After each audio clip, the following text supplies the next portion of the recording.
Welcome to Hoops and Headspace, the podcast where mental health and sports intersect. I'm your host, Jada Rich. I'm your co-host, Tae. For sure. And today we have a special guest because all the ones that are native to Ripley are very special to us because that's our hometown. But we got a special guest with us. We're going to let him introduce himself and let him tell y'all a little bit about himself, and then we'll get going. So, who we got, man? I'm Cam Rucker, Ripley, born and raised, thick and thin, in and out. And I'm just your average Joe. I'm just your average Joe from Ripley, Mississippi that love Ripley to death and will forever rep Ripley wherever I'm at. That's me. That's me. In and out, Ripley. Ripley. Black and gold, gold and black, however you want to put it. I've been loving that energy that we've been getting this week. That black and gold energy has been a rejuvenating feeling. It's been a special week for you, then. It has. Yeah. It has. We've had some good Ripley folks, man. It's gotta be hard coming from blue and white. It is. Yeah, I love it. It's gotta be hard. It's coming from hard. blue and white. He don't want to. That's another therapy session, It's Cam. tough time. Yeah, we have to dig into that box. Yeah, you gotta unpack something. Yes, he does. It's trauma. Okay. The denial that's part of the stages. But anyway, one one thing you was talking about though, like you really embody where you're from, and you really do pour back into the community. And that's the main thing that we're going to talk about. We're going to talk about like your journey and kind of what led you to doing the things that you do. But before we get into the questions, just to kind of give them a deeper background of you, which, relax, you get 2 opportunities. So you're normally the second one's better than the first, but we'll see how you do. So your first opportunity here to talk your talk, you let them know who Cam is. We know where you're from, what you've done with their basketball career, what you do with the community. You know what I'm saying? Talk your talk and let them know what you do. It's your very be arrogant moment. Yeah, Like I think I am. Yeah, like, hey, like hey. I'm him moment. Like, Yeah. this is your moment. Yeah, this is 2 of them. we ain't studying nothing they talking about. Yeah. We ain't studying nothing But they this talking show, about I'm him because the thing is, it's not arrogance. It's like Tay tells me all the time. The reason why we do this talk your talk moment is that I struggle with giving myself flowers. We all struggle with giving ourselves flowers sometimes and appreciating what we've done in life, So it's more of a moment for you to give yourself flowers for the things that you've done and the person you are. You know what I'm saying? So it's your moment to talk your talk and give yourself them flowers for what you do. Okay. You know what I'm saying? Well, I'll be factual here. I'm There not we gonna go. say nothing Okay. that's not factual. Okay. All right. My freshman year, I backed up Dwayne Cox. My sophomore year, I backed up Iverson Smith, 2 of which are the best guards to ever play in Ripley. I don't care what nobody say. I watched Iverson with my own 2 eyes. Dwayne, that's self-explanatory. But I watched Iverson with my own 2 eyes. You go watch that film. He said what he said. My junior and senior year, I led the state in charges, and I averaged double digits both of those years. I'm a 1%er, which means that 1% of high schoolers end up playing in college. I played 3 years for Millsaps, never won a game where I did not score. I have buckets in Seattle, Washington. I have buckets in Colorado. I have buckets all across the South. And I was top 3 in Defensive Player of the Year voting my last year at Millsaps, all whilst coming off the bench. First game I ever played in at Millsaps, I had 18 as a freshman, and we won. Last game I ever played as a Millsaps major, I had 15. That's the synopsis of what I can give you that's factual. Y'all can go fact check all of that. Team accolades, we won division 3 out of 4 years. I believe we won 3 out of 4 years in high school. If you watching this, I've probably either locked you up or I gave you a couple buckets. It just is what it is. Um, and yeah. AAU, I averaged like 18 in AAU for the 2 years that I played. Highest I ever had was 32, and that's the basis of it. The alumni game I just played in, that 2 years ago I had 26. Dwayne, you can fact check that too. I had 26. So For sure. that's that. That's that. Yeah. I like it. I like it. I like it. I like it. It was the confidence of it, and like you said, it's all facts. So you know what I'm saying. He is a certified bucket, and like Tay likes, he's a Facts. certified defender. For Okay. sure. Appreciate that. Thank you. Mm-hmm. Thank you. Yeah. So let's get into it, man. At what age did you realize like you weren't the biggest player on the floor, and like how did you kind of deal with that mentally? Man, my whole life. Look, this is a funny question because I started to play travel ball in middle school, and I'm gonna just name my teammates in travel ball for the Mississippi Bulls, quote unquote. Iverson Smith, Quavy, Jelani, Joe Collier, Antoine played on the team. We also had Keo. Chauncey, Asa. These were the players on my team, and I'm 5'5", probably 190. Like, I can't keep up with none of them. I can't do what they do. Chauncey Duncan, Ace is a certified bucket, and we in the same grade. All I can do is shoot, and I'm having to shoot the ball 30 feet in the air just to get it off. That's why I shoot like that now.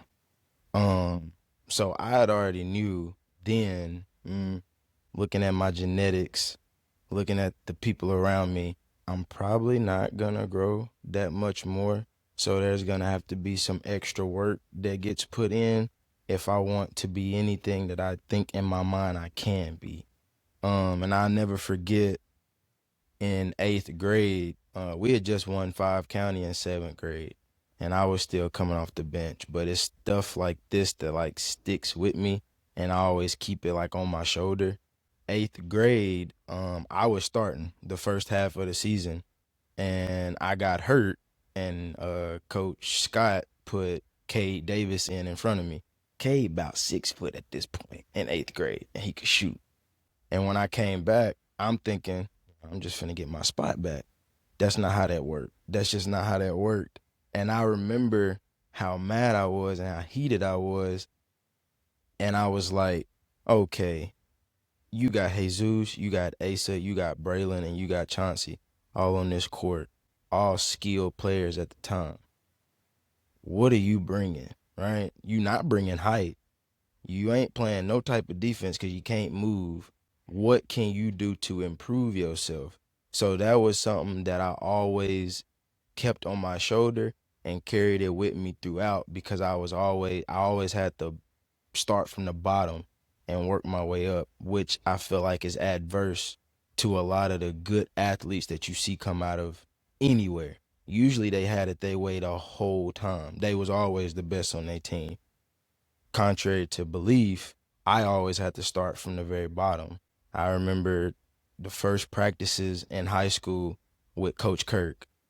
I walk into the gym, it's Dwayne Cox, it's Iverson Smith, it's Jamonte Cox, it's Joe Collier, it's Cole Rogers, it's Jelani Edgerton. What am I supposed to do with that? What we doing? And he just rolled the ball out. What you gonna do? What are you gonna do? You gonna sink or you gonna swim? And I learned quick, okay, after school, I'm gonna have to go run these hills. I'm gonna have to get on YouTube. I'm gonna have to look up all these agility drills. I'm gonna have to look up all these defensive drills. I gotta get this weight off me. I have to learn how to dribble. I gotta dribble with the heavy ball for 30 minutes. As soon as I get home, get me something to eat, I gotta go back outside and I have to train some more. I learned that at a young age because it was practices. I didn't even practice. Coach Kirk was like, bro, just run the bleachers because you're not even in shape. You can't even play out here. You're not in shape. You know how embarrassing that is? But I feel like either you're going to take that and you're going to walk away, or you gonna take that and it's gonna light a fire in you? And it always lit a fire in me. So I knew that at a very young age, and I just knew that you had to outwork everybody around you. I had to outwork everybody around me, and that just is what it is. But that carried into life too. It's like that in life. You have to outwork everybody around you, especially being from little old Ripley, Mississippi, little old Blue Mountain, Mississippi. People don't even know that it exists. You go to bigger cities, they don't even know that it exists. We in the same state. What do you mean you don't know that Ripley exists? All you know is that it's 45 minutes from Tupelo. It's an hour from Memphis. They think we got one stoplight, one stop sign. That just is what it is. You have to carry that, and you have to have that mentality of eat or be eaten, kill or be killed. You have to outwork everybody no matter what it takes, or else you're just gonna get embarrassed. You're gonna get left behind. And that just is what it is. So I knew that a long time ago, and it just carried throughout. And that's exactly why we got you on here today. And we're going to talk about basically how you turned a lot of obstacles into opportunity. And then with those opportunities, you went and you learned and you gained, and then you turned around and brought all that back. So that's what we're going to focus in on today and give you your flowers for, man, because you do a lot for the community, in which we'll get deeper into that, but you do a lot for the community, man. So as far as playing ball, and you actually got on the floor, being your height, which if you don't mind, you're 5'5"? 5'5". 5'5". So being 5'5", what was your personality like, or how did that help shape your personality on the floor, like when you started playing? Well, I credit a lot of my upbringing to how I played ball, because that was something that always carried over. That wasn't something that was taught. That was something that was engraved in me. Jesus, it's funny. Jesus was my neighbor when I was a kid. So him and Ishmael used to play outside with me and Terrell, and we would play 2-on-2. There was no I'm letting you score. There was no, I give you 10 points and we'll go to 12. There wasn't any of that. You're going to check up this ball and you're going to get these buckets, and we're going to antagonize you. Terrell used to like shoulder me, and he knew that I was going to foul him, and he would let me foul him just so he could push me down and yell and one in my face. And when I ran in the house to be like, Mama, Terrell bullying me, Terrell antagonizing me, I didn't have a parent that was like, just come sit down. Go back outside, bro. Shout out to Mom. Go back outside, For sure. bro. Shout out to Mom. What are you doing? Go figure it out. Yeah, like what are you figure it doing? out. And I didn't have cousins. Like even his older brother, he would be like, go back outside. Like, what are we doing? And you score one time, you get a big chest. You score 2 times, you get a bigger chest. You score 3 times, now you talking. Now it's like, yeah, you 6 years older than me, but you gonna get this work too. I'm not little no more. I played basketball with my dad. He just posts me up. And he's talking the whole time. You too little. You need to get in the weight room, do some push-ups. Like, what you gonna do, cry? You gonna go cry to your mama? She not here. So who gonna help you? Stuff like that. And it's like I said, either you gonna sink or you gonna swim. And he used to do things that would mentally challenge you, and you don't realize that he's mentally challenge you until you put in that position later. He would purposefully let me get up 10 points and start telling me, you miss, it's over. You miss, you're not getting the ball back. So now you question every single shot you take. But he would also give me a lesson in it. He's like, you got to trust your work. If you're not trusting your work, you question every shot you take, you never going to make it. You never going to make it. So either whether you 0 for 10 or you 10 for 10, this next shot, you got to believe with everything in you that it's going to go in. And that's what I took when I played ball. It was all about, how can I antagonize you how I was getting antagonized? Because I know what it does for somebody mental. You could be 30 times better than me, 30 times skillful for me. I'm trying to get you mentally. I'm going to elbow you. I'm going to give you little jabs. I'm going to pull on your shorts. I'm going to tell the ref that you whining. As soon as you miss a shot, I'm going to go tell your teammate, don't pass him the ball no more, bro. Because he the reason why y'all losing. Because y'all trying to get him into the game when y'all just as good. I'm getting in everybody's head. We at the free throw line. I'm squeaking my shoes. I'm telling you your stats to your face. Like, bro, you actually 70% up here, bro.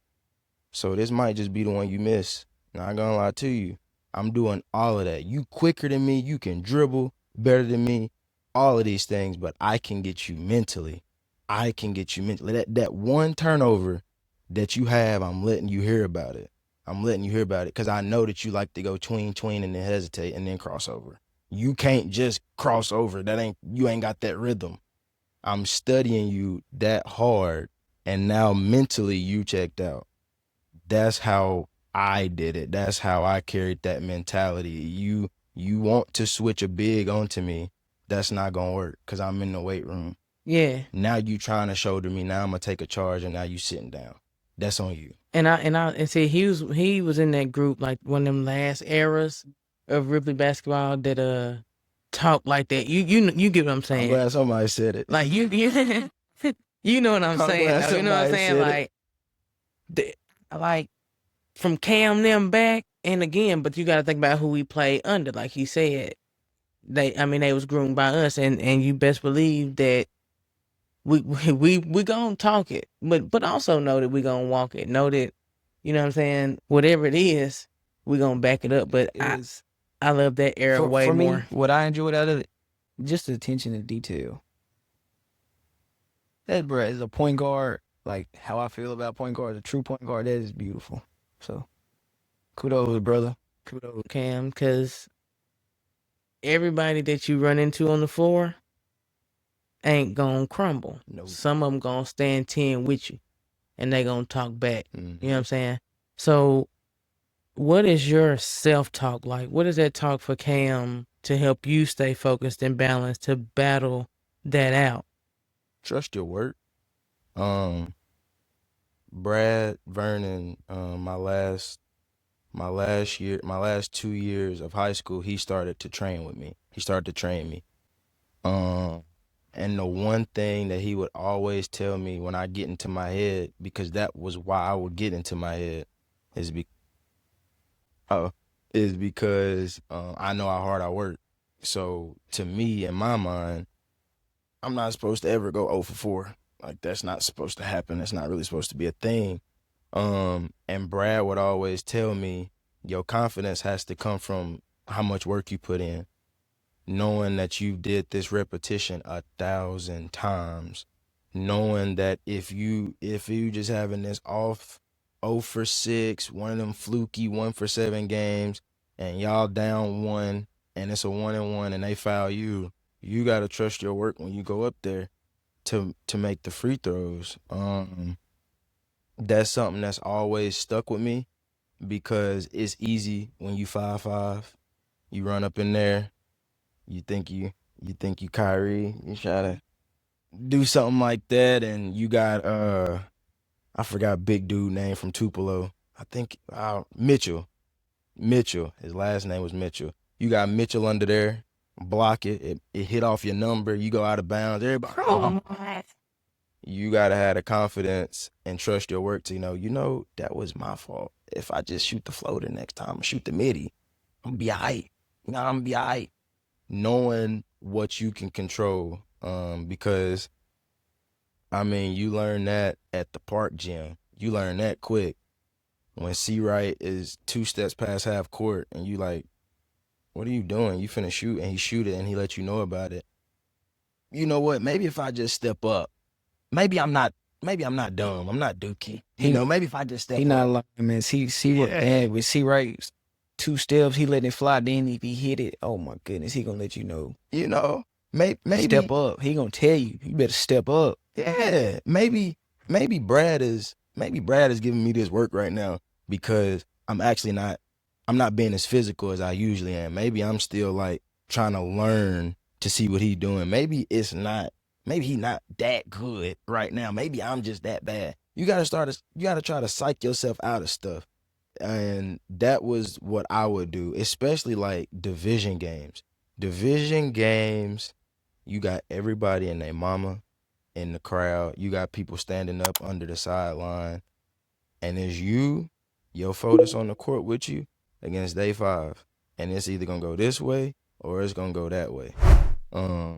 And when it's going this way, you have to find a way to psych yourself out. You have to know that at some point your work is going to show. Because Coach Kirk had this saying, and it's one of my favorite sayings ever. He said that great athletes don't rise to the occasion. They sink to their lowest level of training. So that was something that was always ticking in my head playing ball. It's like, okay, I may not be hitting right now. Fourth quarter come, at some point, you're going to start to tire out. I know you're going to tire out because you ain't trained as hard as me. Not only do Coach Kirk got us going through the gauntlet, I'm running cross country. I'm running these hills. I'm on the track. I'm at the wellness center twice a day. Fact check it. At some point, you going to tire out, and I'm going to get my break. That was what was always ticking through my head. I'm going to get me an easy layup because you going to make a tired mistake. It ain't even about your skill. You going to make a tired mistake. I'm built for these type of moments. This team is built for these types of moments. What was that, Izzo? Coach Kirk? Coach Kirk. What was it? What What he say? You know, the Messiah of basketball. see, Man. when you get the experience of staying in Ripley your whole career, I just want it just I'm answering for you. It builds you different. No, what was it? Great athletes don't rise to the occasion. They sink to their lowest level of training. That's an ism. That's the And deepest. That's the winner. That's That's the deepest ism we've gotten so far. And it came from Coach Kirk. Again, amazing stint in Ripley, Mississippi, and with the Tigers. And you know, again, even with Cam being born in Ripley, it just, I don't know, it's something in the chemicals, man. You just built different sometimes, and I'm happy for y'all. I know, I I know you're happy for us. I'm just happy, right? I was just, going down memory lane of the Yeah. fact that it does something to you, man. Yeah. So with your obstacles and stuff, what's one thing that you've had to learn as far as a confidence habit off the court? you got to walk it how you talk it. The one thing that really used to gets under my skin to this day, and I tell my brother all the time, my cousins, it's so easy to talk when you winning. It's hard to talk. It take a real man to talk when he losing. It take a real man to talk when he down. So whether everything in life going right, everything in life is going bad, quote unquote, I have the belief that it's just another day. Another day, another dollar. Tomorrow I'm open my eyes and I got a new opportunity. Just like in a game.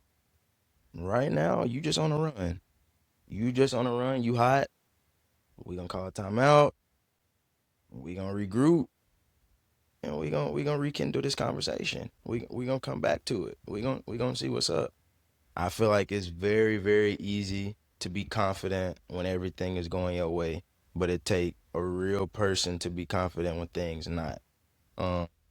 And that's something that I carry with me off the court, so to say, is that I always have confidence that things is gonna work out how they supposed to work out. And that's usually with the win and a lesson attached to it. So I think that's something that I would definitely want to tell people too, though, is to watch, be very careful with the people around you that only talk when things going good. Because you might not see them when things go bad.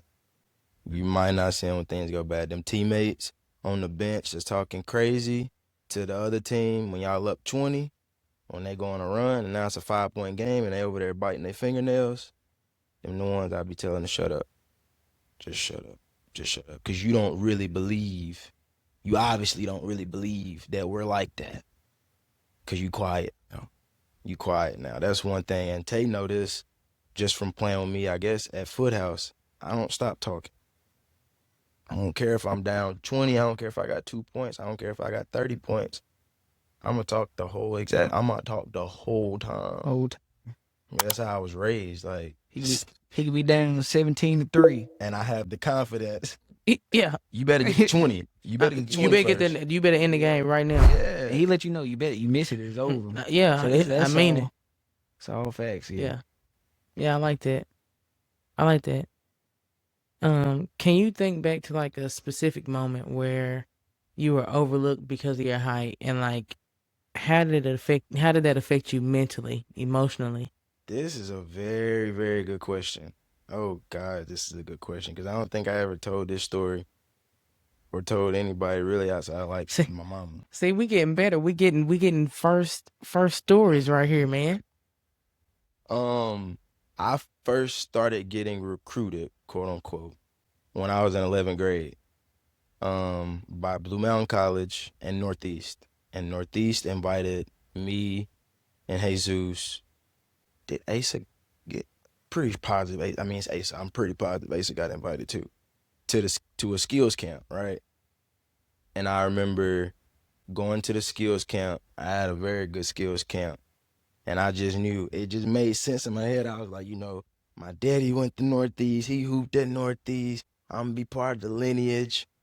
And when I was walking out that door, the coach there, and I love the coach, was talking to Jesus. And I was like, oh, wait, don't. But that's my teammate, though. So I was happy for him, but I was salty, too. And I ain't going to sit here and lie. I was salty, too. And it was like the same story for Blue Mountain College. Blue Mountain College coach, and I love him to death too, he would come to all of our summer games, but he would only talk to Ace and Jesus.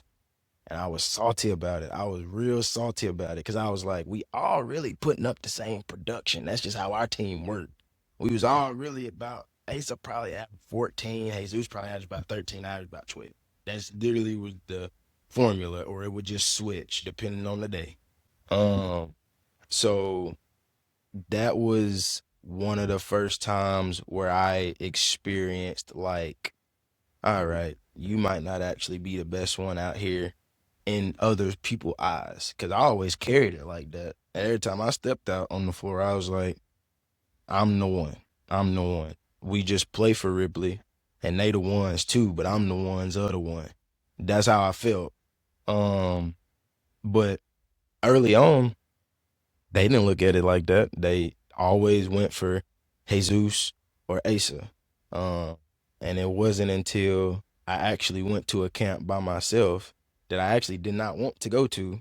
Mama drugged me off the couch because, funny backstory, I never heard of Millsaps ever in life. Did not know Millsaps was a school. I didn't know where it was or anything. And my mama knew how bad I just wanted to play college ball.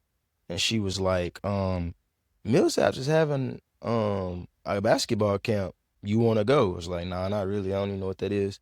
And she was like, it's 3.5 hours away in Jackson. You going since you said you want to play in college.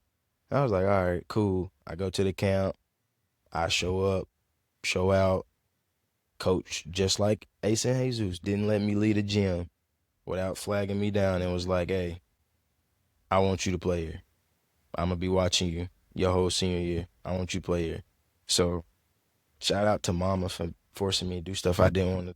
And shout out to your support system because you got a really good. Yeah, Facts. you really do. You really do. Facts. Like, and just to give flowers to his parents, and the community even knows, man, he comes from a great family, and they've raised some beautiful children, and some children that are out here doing a lot of big things individually, man. So, yeah, shout out to your strong support system. So did you ever feel out of place as a shorter guard or anything like that? And if so, did you unlearn that? Yes. I want to answer that too. Period. Don't let you go. I wanted to quit my freshman year. Okay. My freshman year, we was doing all them, we had practices, we didn't touch a basketball. That was Coach Kirk's MO. It was like, we gonna play harder than everybody else. No matter if you have one of the best guards in the state in Dwayne and another top guard in the state in Iverson, one of the best shooters in the state in Cole Rogers, I don't care about none of that. y'all just gonna play harder than everybody else. You're not gonna outskill nobody. So it was practices we didn't even touch a ball. We over here doing. We used to He used to have us doing a 5-on-5 drill with a flat ball, so you couldn't dribble. And it was like stuff like that. And it was like I would get exposed. And Dwayne, shout out to Dwayne.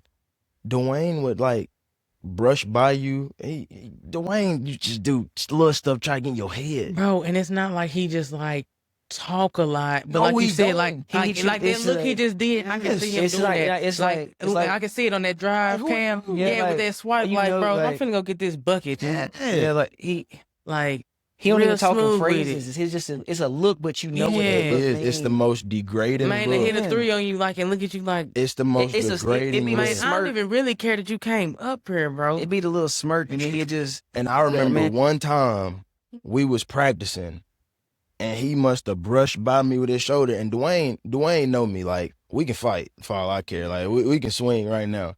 And he brushed by me with his shoulder, and he like sort of looked down on me, and he was like, "Why you even out here?" And I remember I really sat down, and I was like, "Why am I out here? I'm not doing nothing. Like, I'm doing nothing. I'm not even playing on JV.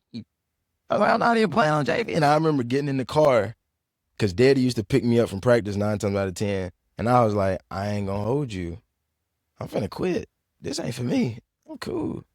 These folks cold. That ain't me. I ain't cold." He was like, "What?" That's how you know my dad. He didn't even take it serious. He didn't give me no speech. He just looked at me like, "What? What are you talking about? You not quitting."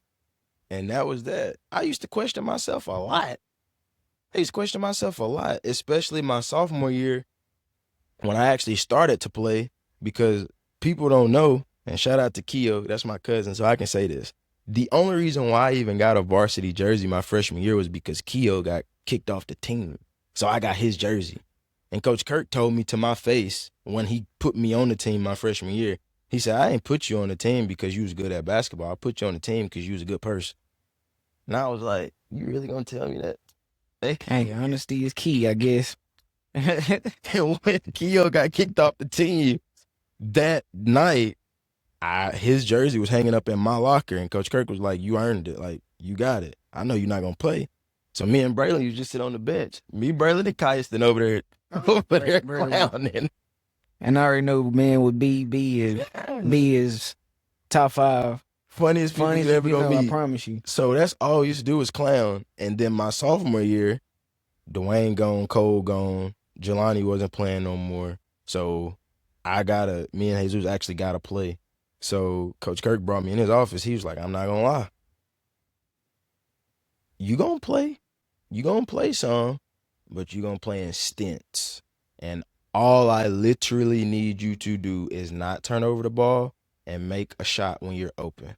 And I used to get in, I kid you not, for 2 minutes at a time. Iverson would come out the game and not even sit down.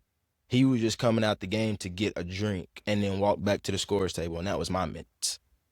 And I had to make an impression. I had to take charges. I had to guard the best player and just make it hard. I had to just make it seem like, oh my gosh, I can't do anything. I'm doing stuff I'm not even supposed to be doing on defense. I'm over here face guarding. We not supposed to be face guarding, but I'm Hey, face but coach, guarding. look, I can lock him down. Yeah, though. bro, I can do it. I lock can him do down. it. I'm though. telling you give me an extra 4 minutes, I can play with Iverson. Yeah. You know, it was stuff like that. But it be the games where we played Canton. Canton was one of the best teams in the state. We had no business playing with Canton, if we being completely honest. But that was the one game he didn't play me my sophomore year.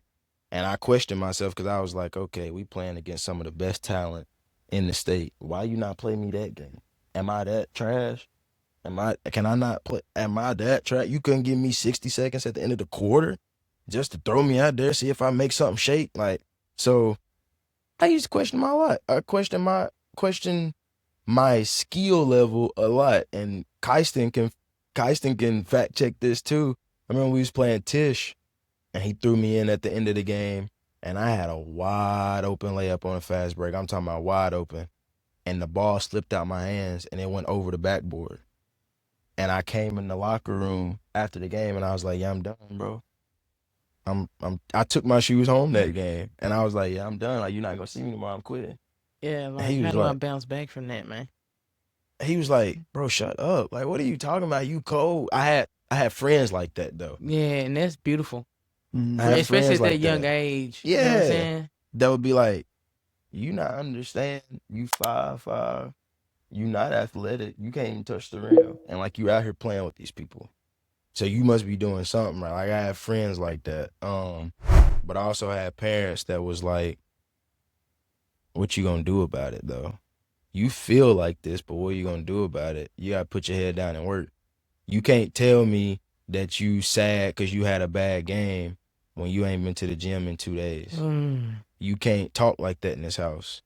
You know what I'm saying? You can't tell me, oh, you just had an off game when you haven't put in enough work to say you had an off game. That's just you. That's just your Yeah. skill level. Like, what did you expect? What did you expect? So, that was what I always reverted back to was I just have to keep putting in work. And I remember my senior year, I had a game where I missed like 5 free throws against New Albany.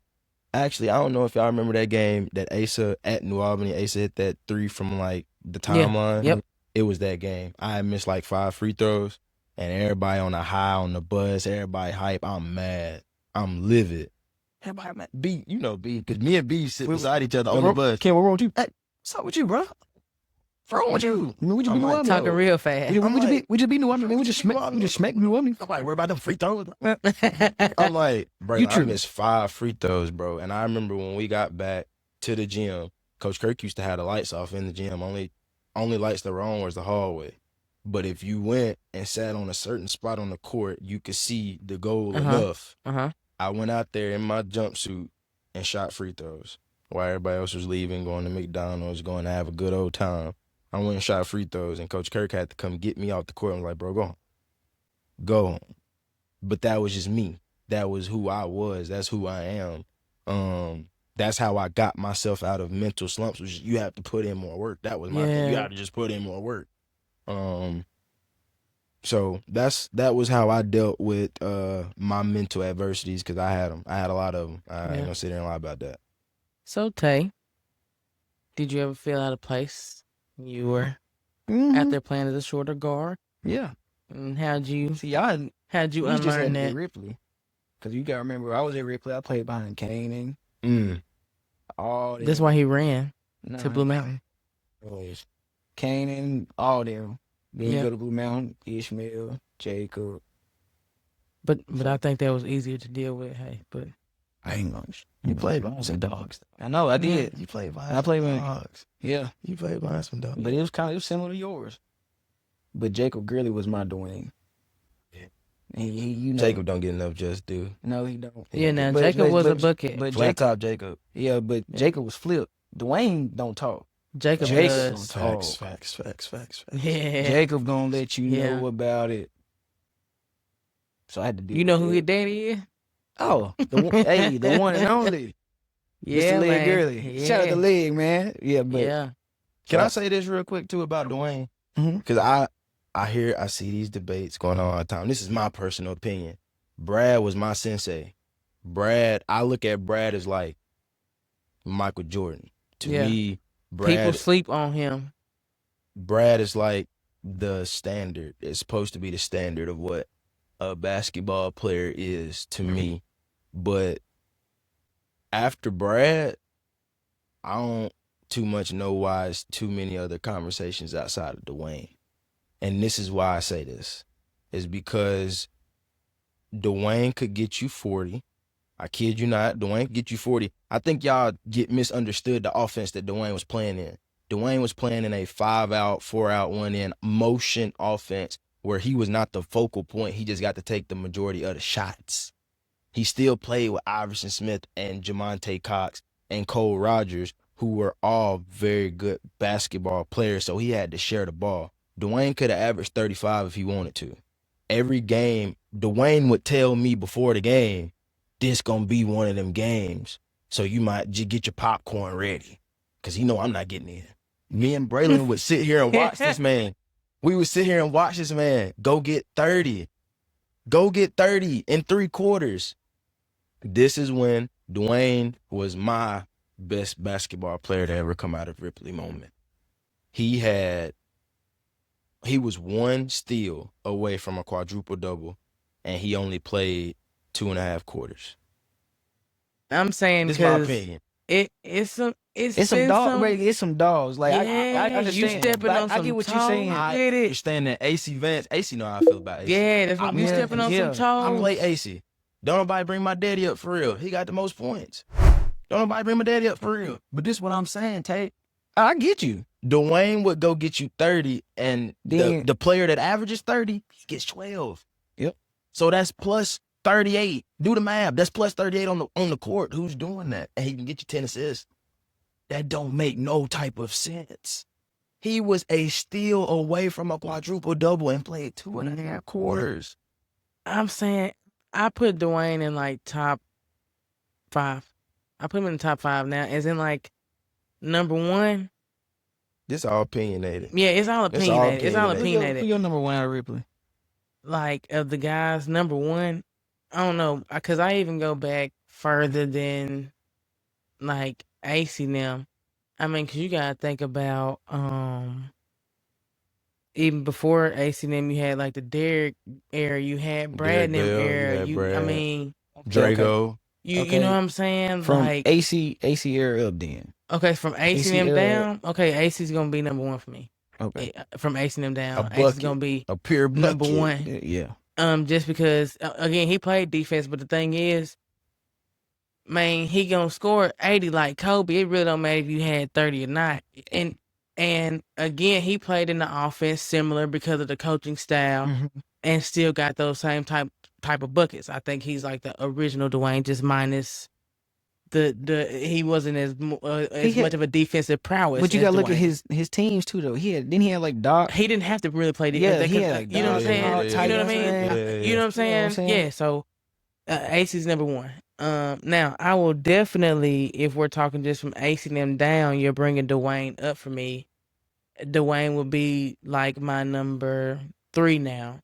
And just because of the era I played in and I watched Malik, the thing that makes Malik number 2 for me is because he played that same style as Dwayne off of the injuries that he had and did it consistently as if he had been completely healthy his whole career. So Y'all want me to give y'all an Then my inside top scoop 3. that you may not have knew? Dwayne played his whole senior year with a torn meniscus. see, I don't know if anybody ever told him that. I See? watched Dwayne Mm-hmm. limp suicide in 32 seconds and still make it with like 3 seconds left. Like, he was a freak athlete. yeah. And that's why I say, I'm biased to defense. Okay, yeah. So what's your top 3 then? You said you got Wayne at 1. If we going from AC them down, what's your top 3 then? You saying from AC up, or we talking about AC everybody? AC them down, from AC them down to now. I have Dwayne at 1. I Okay. have AC at 2. And I'm very biased, very biased, very biased. I have Kanan at 3. Okay, that's a hey, that's a solid. Ain't nobody Yeah, like that. yeah. We ain't gonna Ain't nobody fight gonna- that. We ain't gonna fight that. We ain't gonna fight that. Because I know people are going to say that the team that he played on was really, really good, but I think you just have to play against these people sometimes. Like, sometimes the Yeah. people that I seen and played against them with my own 2 eyes, that's why I always give AC his flowers, because I didn't catch AC when he was AC, Mhm. but I caught AC at the end, and it was still like, if you doing this now, I can only imagine what you Yeah. were doing when you was Yeah. in your prime. Yeah, Yup, like and yup. for how I view your list, you're more of a strictly buckets. Like you like I you know how we do Yeah, about I'm this. biased against defense. Like, you had to say Yeah, like- real defense. And which Jada's not biased against defense, but she's more like, yes, defense is important, but you have to go down there and score. Yeah. to Bro, win. like I tell Yeah. people all the time, at the end of the day, we go by the the game score. gotta end. Yeah. With you having more points on the board Yeah. now. So that's why. And it's not that I'm more biased towards scores, but Cam, and I play too. But see now, again, in which Malik vouched for me on this too. Thank you, brother. I play defense too. It's just that the coach I had though, like she instilled that in you, that defense is first. You know what I'm saying? Mhm. You But that was my reason for playing hard defense. That makes sense. yeah. And then the mentality of I'm gonna make sure you don't get more buckets than me. You see that's Mhm. my motivation to play good defense. my thing was you it just wasn't just it wasn't like the excitement of Yeah. ooh, like you know what I'm saying. But you you not gonna outscore me, and I'm gonna do my job as a teammate, which is play good defense, because that's the only way I'm gonna stay on the floor to get buckets. She don't care about the buckets, Yeah. and she don't care about the buckets. So if I don't get out here and play good defense, I don't get to get no buckets. I'm You know just what I'm saying, saying? like you would get like 2 stops in a row and wouldn't say nothing. Then you go Yeah, down there and that's get a cool. bucket, you just let You loose. hear me? Because hey, you know what I'm saying. So you Jada, know. you shot free throws on the side, right? Am I tripping? Here we go, Cam. All right, I have to ask this. yeah. So Where did look, they come okay, from? wow, okay, yeah. I knew I wasn't tripping. It's like this. She was the one. Yeah. Okay, yeah, this is so funny because wow, nobody's ever asked. Okay, Yeah, I care. so when at first I didn't, originally I did not, and then but I struggle with free throws. So this is open, and everybody know this. I struggle with free throws, and like for a while, my hand would like go to the right when I shot. Mm-hmm. So Coach Bates came up with the idea, and I keep saying it. Let me apologize because I'm just so used to that being her name. Anyway, Coach Hobson came and we just was, talking, and I was kind of just working, and I was at home, like you say, we work at the crib. So when I stayed in the sub, and we got the driveway in the sub, so I got my arm almost on the wall at the house. So I'm like, if I'm on the free throw line, that's the left corner. And I was making them when I was practicing. So I was talking to her about it, and it ain't no rule against it as long as you behind the line. Behind the line. So I remember the first game I did it, Cam. The first game I got fouled, and we had been working on it in practice with me doing it like that. So I get on the free throw line, and I can hear the crowd because everybody get quiet, and it's just a couple people asking questions like, "What is she doing? Why is she doing that? Can she?" You know what I'm saying? That's all I'm hearing. And then, like you said, I got to mentally stick with my training. That this is what we've been working on. Percentage wise, I've been doing better with it. So you know what I'm saying? That's what we're going to go with. Come on, ref, give me the ball. The ref even kind of looking like, what are you doing? I meant this. And so for a while, until I could fix my shot, that's where I shot it. I would have been talking so crazy to you at the free throw line. Yeah, I believe it. Jesus Christ. Yeah.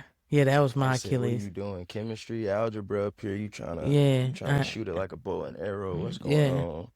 Yeah, and that was my Achilles heel there, is my free throws.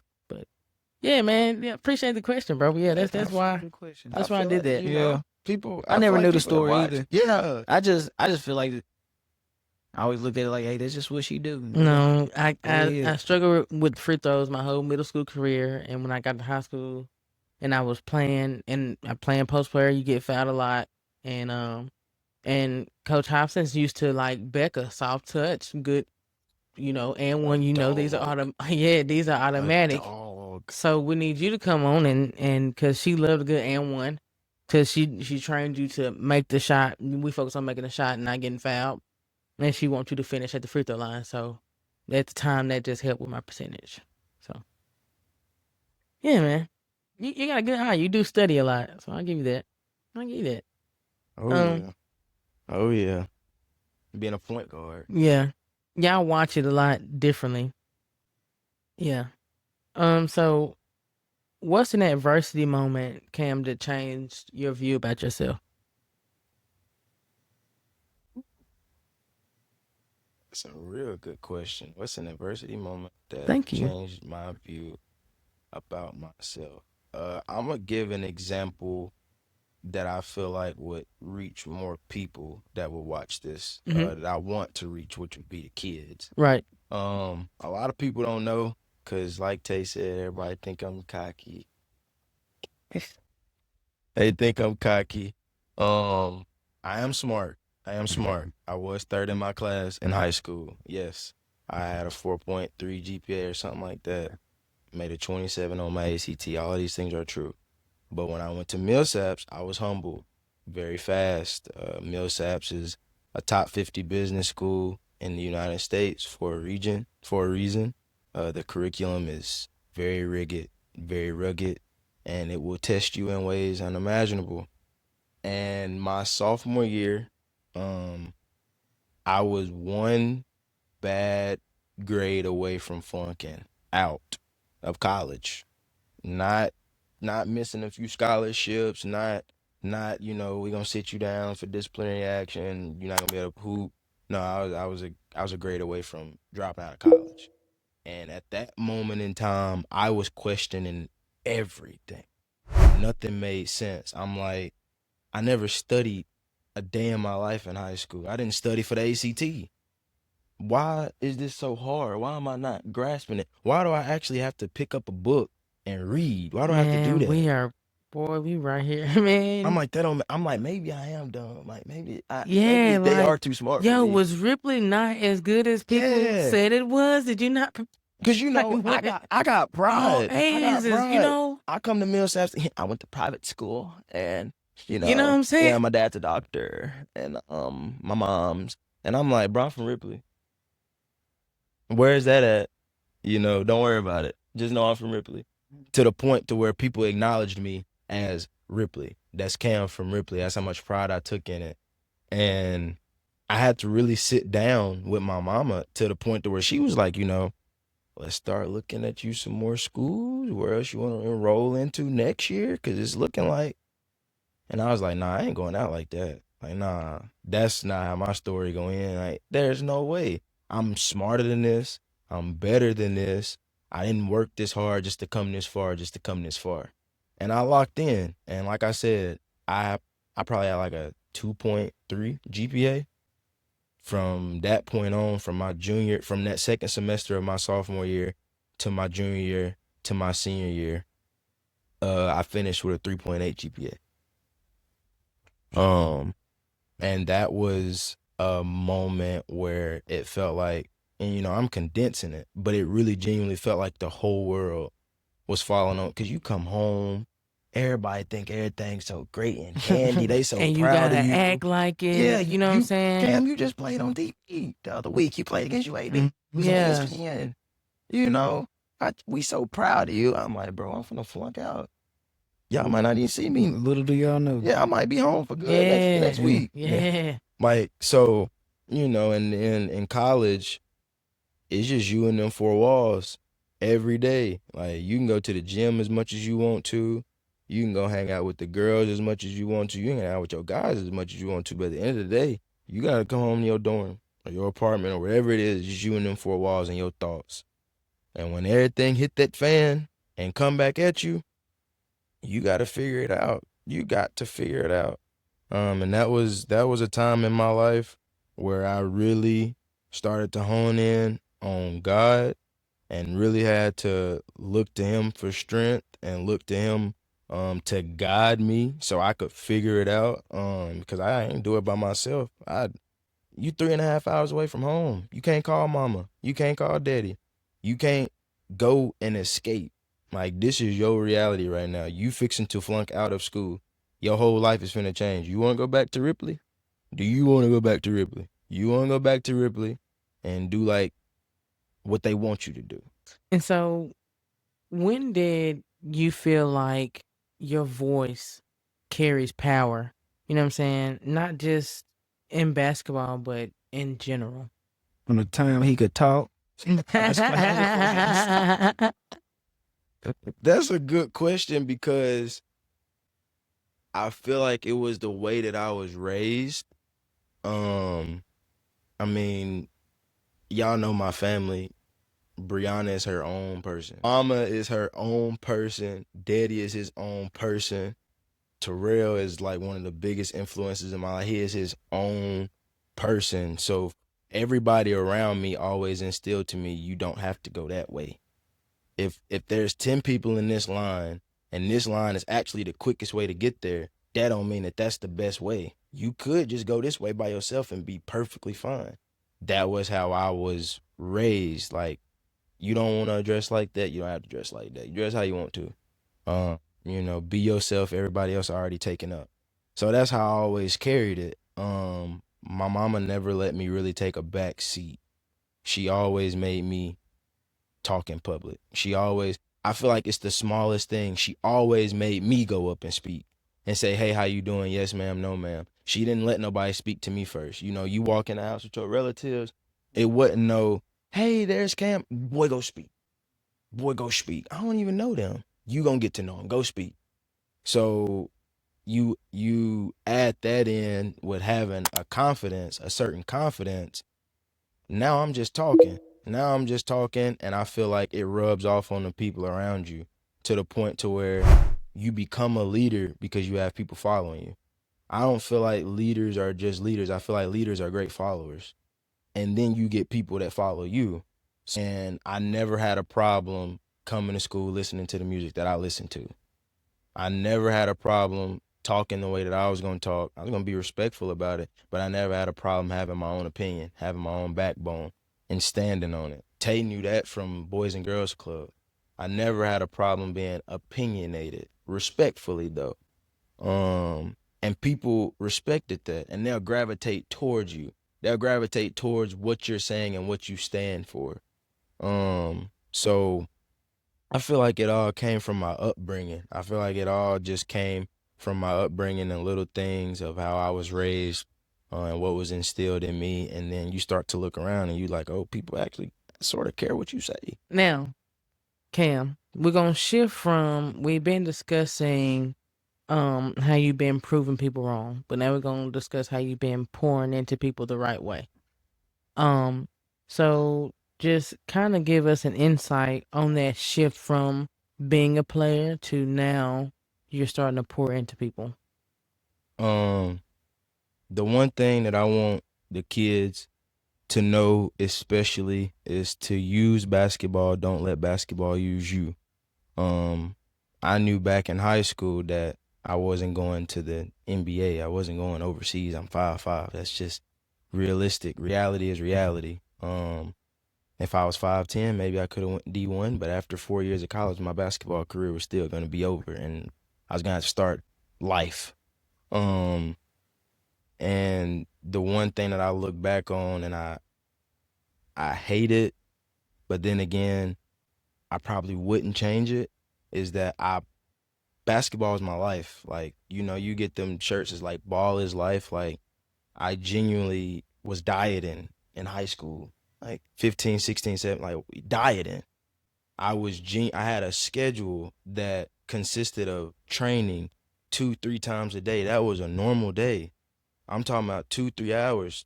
Tay can vouch. I'm at Foothouse for 5 hours, and they like, I was sweating when I got there because I just got done working out, and I'm still finna go work out after this. That was genuinely just life, but I looked back and I lost so much time. I lost so much time that I could have been spending with my family that I wish I could get back now. I lost so much time doing stuff that I didn't think was as fun as basketball at the time. You know, my friends go to Tupelo, my friends go hang out, my friends go to the mall. Nah, I'm a train. I'm a stay home. I'm a train. The injuries that I still have now, like this shoulder, I don't have full motion in it. And my doctor literally told me it's from overuse from shooting so much. I didn't care. I was like, I'm cool. Get a little massage therapy, you know, put some KT tape on, I'll be all right. Nah, I don't have full motion in it. I don't even like the bench press because this shoulder is gonna mess up my knees. Having tendonitis and tendon problems and joint problems, it's hard for me to run now. All from over usage, not listening though. And now I'm in a space where I have to put all of that energy that I put into basketball into real life scenarios. But I'm very grateful for what basketball did for me, as far as the character traits that it instilled in me, the life lessons that it gave me, and the opportunities it gave me. Like, I was on a plane. I was on my first plane ever because of basketball. Basketball put me on a plane. Basketball afforded me the education that I have. Basketball afforded me to be ingratiated and introduced to so many different cultures that I otherwise would have never, ever known anything about. Like, coming from Ripley, you know, white, black, Mexican, that's it. That's literally it. You know, I went to Millsaps. I had Indians. I went to London. I've been overseas, all because of a basketball. A basketball did that for me. You know, the woman that I consider to be the one I met her because of because basketball got me to Millsaps, got me down to Jackson. And once I understood that basketball can do so much for you, can do so much for other people, then you know how to use it. But I let basketball use me for a long, long, long time, not knowing any better. So don't get lost in the sauce. Put as much as you can into it. I'm not ever telling you not to put all that you can into it, but find a balance. I never found a balance ever until it was over, till that ball stopped bouncing and I realized how much time I had lost. Um, so I think that answered the question. And that's gonna slide us on into this next question, Cam. So, how do you handle athletes? Because you do training, in which we're gonna get deeper into your training. How do you handle athletes who are talented but are very mentally fragile? And of course, most of the time, it's due to the new style of upbringing. You have to put them in positions that they never been in before. So I'll give like a prime example. Kiki. Everybody know Kiki. Kiki is a state champion. So congratulations to Kiki. What school she go to? Blue Mountain. Okay, there we go. Blue Mountain. Um, so Kiki has always been good. Kiki has always been great. Kiki has always been the best on her team. Kiki has always, whether she wants to say it or not, coddled in a way, right? And in my program, I don't care if you throw up. I don't care if you pass out. You're going to get through it. You're going to get done with it. You have to get through this. You have to. There is no negotiations. There are no's. I had a good day. No sprints. I had a good shooting day. No suicides. We're not going to do weights today. Every action has a consequence to it. You miss 2 shots in a row, that next shot don't count in the reps. If you're not hitting nothing but net on your floaters, it don't count. It's that meticulous. It's that intricate. It's that detailed. It's that intense to the point that when you get in a game, none of this matters. None of what's around me matters. It don't matter if I'm down 20. I haven't even caught my second win yet because I trained that hard. You can't tell me that me being down 20 with 15, 20 minutes left is a lot, because I done been in shooting drills with Cam where if I miss these next 5 shots, I'm running for the next 20 minutes. So that's not even a challenge to me for real. That's easy for me. You left me too much time. I still got a chance. I feel like with the newer athletes, it's not like how we was growing up, in the sense that we left it to ourselves to build ourselves back up. We was just getting broke down. It was just, you too little, you too small, go in the house, you trash, you suck. Go figure it out Figure it out. yourself. No guidance. With these, hey, you not that good, actually. You actually, if all I have to do is push you left, and you really, after that, it's spooked. But I can help you with that. We can do these ball handling drills. You just got to get stronger. You got to learn how to use your body. You got to learn how to use pace. You got to use your mind a little bit more. You got to make some smarter reads. You have to do it like that. You have to be very, very careful. You have to be very careful, because you don't want to be a confidence killer. And you have to understand the generation that you're dealing with. And with this generation, it's very easy to kill their confidence.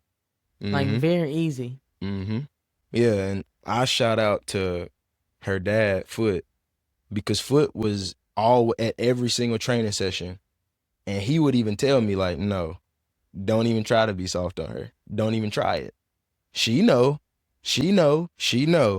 Don't even try to be soft on her. Get on her. And shout out to Kiki. She didn't fold. She always picked herself back up.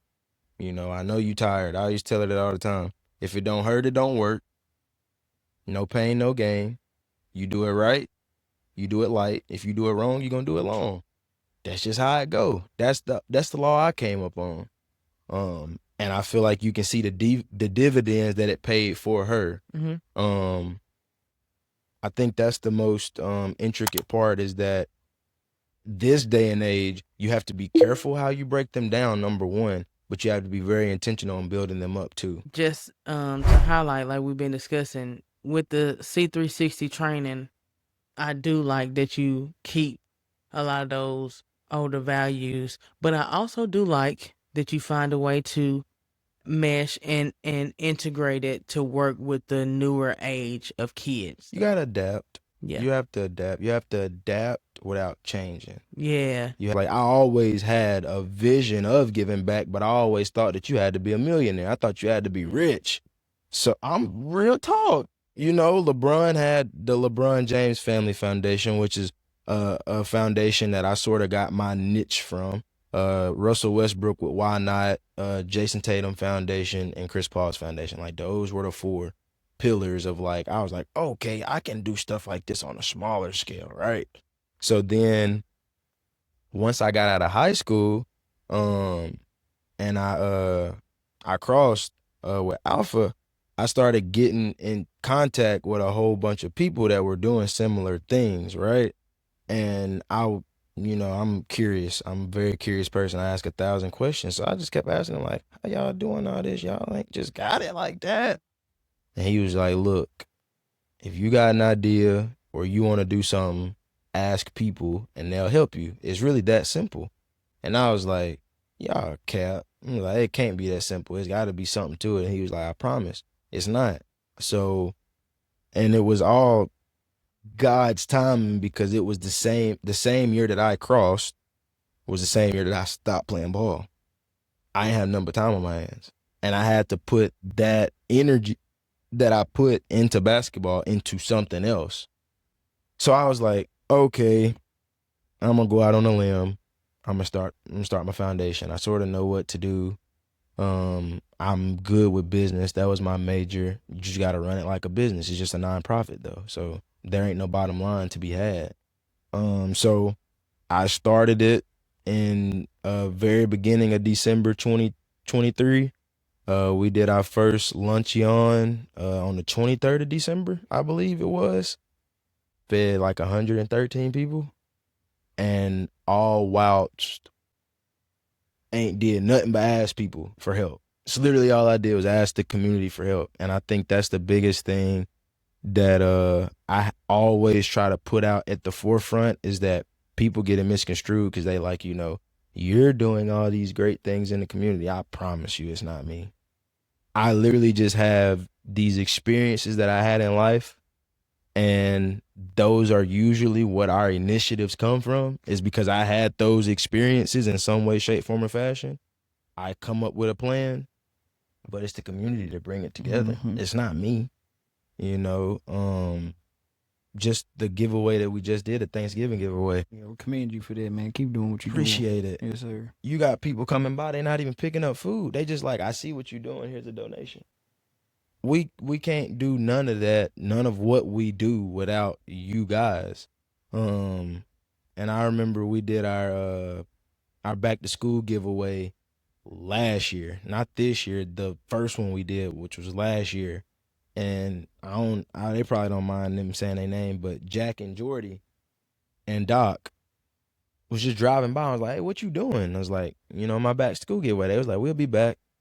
They come back with boxes of supplies.